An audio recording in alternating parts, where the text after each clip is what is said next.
The burning skies. Commander Kira Chen watched the monitors as the impossible unfolded above Earth's atmosphere. 300 vessels, each the size of Manhattan, hung in perfect formation like metallic storm clouds.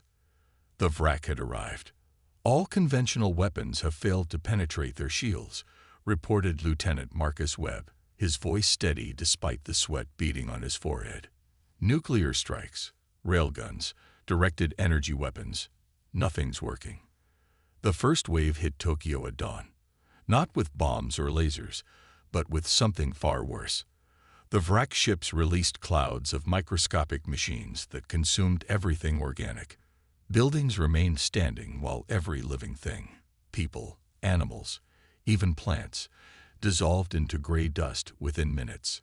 60 million people, whispered Dr. Sarah Reeves, the lead cynobiologist, gone in less than an hour. Mumbai fell next, then Sao Paulo. The pattern was clear. The Vrak weren't interested in conquest. They wanted extinction. From their underground bunker in Colorado, Earth's remaining military leaders watched helplessly as city after city went dark. The alien vessels moved with mechanical precision, their hulls gleaming with an oily sheen that seemed to absorb light itself. "We've intercepted their communications," said Webb, pulling up a holographic display. Strange symbols flickered across the screen, accompanied by a low, resonant hum. Our AI managed a partial translation. The message was simple: Species 4721. Threat assessment: minimal. Commence purification protocol. They see us as pests, Chen said flatly. Nothing more than an infestation to be cleaned. That's when General Patricia Morrison spoke up from the shadows. She was old, her face lined with secrets from black projects that didn't officially exist. "There is one option we haven't discussed." The room fell silent. "Project Nightmare," she continued. "We shut it down 20 years ago, called it too dangerous, too unpredictable. But desperate times." Chen frowned. "I've never heard of any Project Nightmare." "You wouldn't have. It was neat to know. And until today, nobody needed to know." Morrison's eyes hardened. "We created something. Enhanced humans, but not in the way you're thinking. We didn't make them stronger or faster. We made them different." She pulled up classified files on the main screen. Images of test subjects, brain scans showing impossible neural patterns, reports marked with warnings in red. "The Void Runners," Morrison explained. "We altered their consciousness, expanded their perception beyond normal human limits. They can see patterns in chaos, find weaknesses in any system. But the process changed them, made them something not quite human anymore."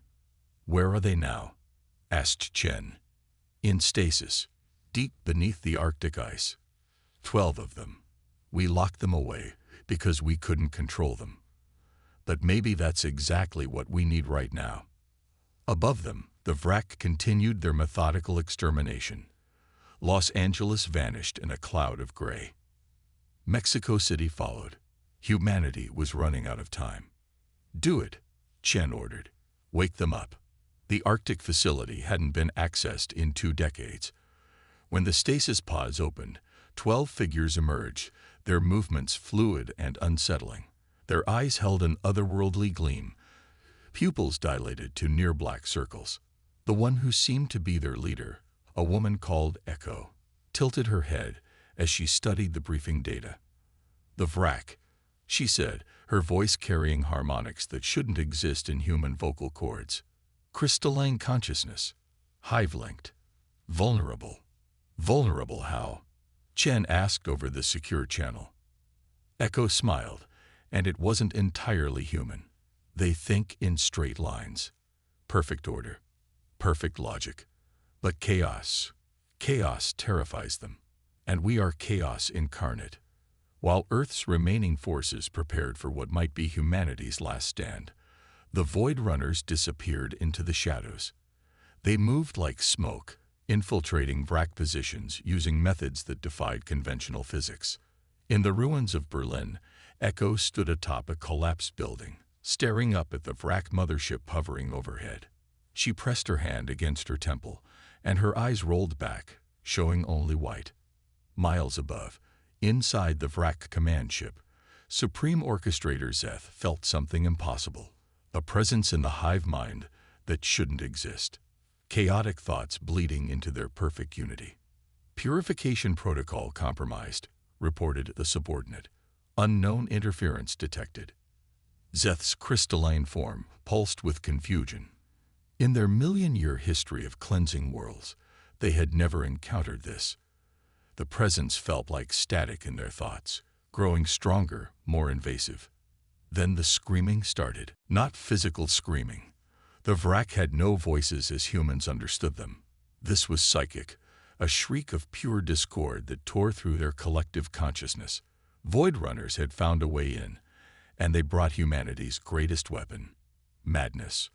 The first Vrak ship faltered, its perfect trajectory becoming erratic.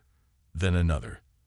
The microscopic machines that had consumed millions suddenly turned on their creators, reprogrammed by minds that saw reality from angles the Vrak couldn't comprehend. Impossible, Zeth transmitted to the fleet. These primitives cannot. The thought never finished. Echo's consciousness slammed into the hive mind like a battering ram, dragging with her the combined chaos of human emotion, creativity, and sheer stubborn refusal to die quietly. For the first time in their existence, the Vrak felt fear. Back in the command bunker, Chen watched in amazement as the alien fleet began to retreat. Not an orderly withdrawal, but something approaching panic. "What did you do?" she asked Echo through the comm. The Void Runner's laugh was like breaking glass. "We showed them infinity. We showed them what happens when order meets true chaos, and we're just getting started." The Vrak had invaded with overwhelming force, expecting another easy extermination. They had protocols for physical resistance, shields against every weapon, counters to every strategy. But they had no defense against the human capacity for madness, creativity, and the wild, chaotic nature of consciousness itself. As the first Vrak ship exploded in the upper atmosphere, its systems overloaded by conflicting commands, humanity learned something important. The universe's greatest monsters had made a fatal error. They had awakened something worse. When monsters meet monsters, the Vrak regrouped in high orbit, their previously perfect formation now scattered and defensive. Supreme Orchestrator Zeth struggled to purge the chaotic echoes from the hive mind, but the damage was spreading like a virus. On Earth, the Void Runners had become legends overnight. 12 humans who weren't quite human anymore, led by Echo, whose real name had been forgotten even by herself. They moved through the ruins of civilization like ghosts, each one a walking nightmare to the orderly Vrak consciousness. In London's underground, humanity's survivors had established a new command center. General Morrison briefed the assembled leaders, while Echo stood in the corner, her presence making everyone uncomfortable. "They're adapting," Morrison explained, showing tactical displays. "The Vrak are compartmentalizing their hive mind, creating firewalls between command units. They're learning to defend against psychic intrusion." Echo stepped forward, her movements too fluid, too precise. "They're afraid." "Good. Fear makes them predictable." She touched the holographic display, and the image distorted around her fingers. "But we need to escalate. Show them what real terror looks like." Chen studied the woman, if she could still be called that. "What do you propose?" The Vrak believe in purity, in perfection. They see chaos as a disease to be eliminated. Echo's smile revealed teeth that seemed sharper than they should be. "So we become the disease. We infect their very concept of reality." The plan was insane, which is exactly why it might work. The Void Runners would infiltrate the Vrak mothership, not physically, but through consciousness itself. They would plant seeds of doubt, fragments of human imagination, into the alien hive mind. Above London, the Vrak prepared for a final assault. They had modified their purification protocol, creating barriers against psychic interference. Zeth himself led the attack, determined to prove that order would always triumph over chaos. The battle began at midnight. Vrak dropships descended through the atmosphere, their hulls glowing with protective energy fields. But as they approached the city, something unprecedented happened. The sky began to sing. Not a human voice, not any sound that should exist in nature. It was the collective consciousness of the Void Runners, harmonizing across impossible frequencies. The sound penetrated the Vrak shields, not through any physical breach, but through the very fabric of thought itself. Inside his command ship, Zeth felt his certainty waver. The song carried images, not the ordered, logical constructs of Vrak thought, but the wild, contradictory nature of human dreams. Love and hate, creation and destruction, hope and despair, all existing simultaneously, defying the pure logic that governed Vrak existence. Maintain formation, Zeth commanded, but his subordinates were already faltering. Some ships veered off course, others began firing on empty air, chasing phantoms that existed only in their contaminated thoughts. On the ground, Echo stood with her arms spread wide. Her consciousness expanded beyond any safe limit. Blood trickled from her nose, her ears, but she didn't stop. Around her, the other Void Runners formed a circle, each one adding their voice to the psychic assault. You want to see what humans really are. Echo broadcast directly into the hive mind. We're not just another species to be cleansed. We're the chaos that births stars. We're the randomness that creates life. We're everything you fear because we're everything you can never understand. The Vrak mothership shuddered. Inside, Zeth watched in horror as his crew began to change. Not physically, but mentally. Some started questioning orders. Others developed personalities, individual thoughts that shouldn't exist in a collective consciousness. Emergency protocol, Zeth commanded. Purge affected units. But it was too late. The infection had spread too far. Vrak warriors turned on each other, no longer certain who was compromised and who was pure. Their perfect unity shattered into 1,000 conflicting voices. In desperation, Zeth activated the ultimate weapon, a device that would sterilize Earth's entire surface, Vrak and human alike. Better to die pure than live corrupted. Echo sensed the weapon charging. She looked at her fellow Void Runners, seeing the toll their assault had taken. Several had already collapsed, their minds burned out from the effort. But they had one last card to play. Together, she whispered. All 12 Void Runners merged their consciousness, becoming something beyond human, beyond individual existence. They reached out to every survivor on Earth, to every human mind still capable of thought, and pulled them into a single, impossible moment of unity. For one heartbeat, humanity became one voice, not ordered like the Vrak, but chaotic, beautiful, terrifying in its diversity. Billions of thoughts, dreams, memories, and hopes slammed into the Vrak hive mind, like a supernova. Zeth's last coherent thought was a revelation.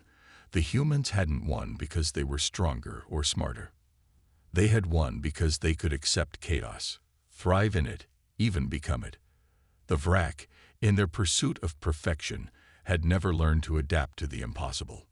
The mothership exploded from the inside out, its systems overloaded by contradictions they couldn't process. The remaining Vrak ships, suddenly severed from the hive mind, drifted aimlessly before their automated systems kicked in, sending them fleeing back to deep space. As dawn broke over London, Echo collapsed. Her fellow Void Runners caught her, but they all knew the price they had paid. Their enhanced consciousness had saved humanity, but at the cost of their own humanity. We won, Chen said, finding them in the ruins. Echo laughed weakly, her eyes no longer holding that otherworldly gleam. Did we? We became monsters to fight monsters. We touched the void and brought it back with us. She looked at the sunrise, seeing colors that normal humans couldn't perceive. The Vrak will spread word of what happened here. Earth will be marked as a world of chaos, too dangerous to approach. We're safe, but we're alone. Morrison knelt beside them. You saved us all. No, Echo corrected. We showed the universe what humans really are. Not a species to be protected or destroyed, but something far more dangerous, a species that can become anything, even the impossible, when pushed far enough. In the years that followed, humanity rebuilt. The Void Runners became advisors, teachers, warning against the dangers of pushing consciousness too far.